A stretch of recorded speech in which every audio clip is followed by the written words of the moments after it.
ማርታ ከምትባል ልጅ ጋር ተዋውቄ ነበር እንደ 4 ወር ኖር ያለው ደምቢዶሎ አለው 1978 መጨረሻው ላይ እሺ እና ነፍሰ ጡር እንደሆነች ነገረች ነፍሰ ጡር መሆኗን ነው እንጂ ወለዷን አላወኩ እና አንዱ መልእክት የሚሆነው ይሄ ነው እንግዳ መጥቷል እስኪ እንቀበል እንግዳ እንቀበል አይደል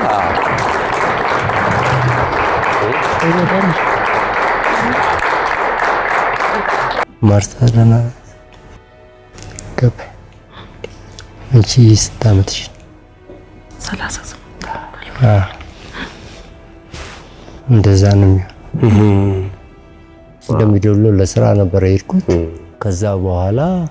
እንዳራት ወር ነው የቆየሁት እና በዛ ወቅት ነበር ግንኙነታችን የነበረው ከማርታ ጋር ማለት ነው ግን ያው ያ ጊዜ ይደርግ ጊዜ ነው አንዱ ተነስና እዚህ ስትባል በማግስቱ ምን ተነሳ ሄድ ነው ታዘዝኩኝና ወደ ደደሳ የሚባል ደደሳ የረብት ማሰልጥ ወደዛ እንዴት ታዘዝኩኝ ሄድኩኝ ከደምቢዶሎ ስወጣ ደሞዜን ሳልቀበል ነው የወጣሁት በዛ ምክንያት ተመልሼ ነበር ደምቢዶሎ ማስፈልጋት ያላገኘኋት ወደ አዲስ አበባ ሄዳለች ነው ማርታ መጸነሷን ነው የሰማው እንጂ ልጅህንም አጣቃት ስጡር ይያለሽ ነው የተለያያችሁ የተለያየ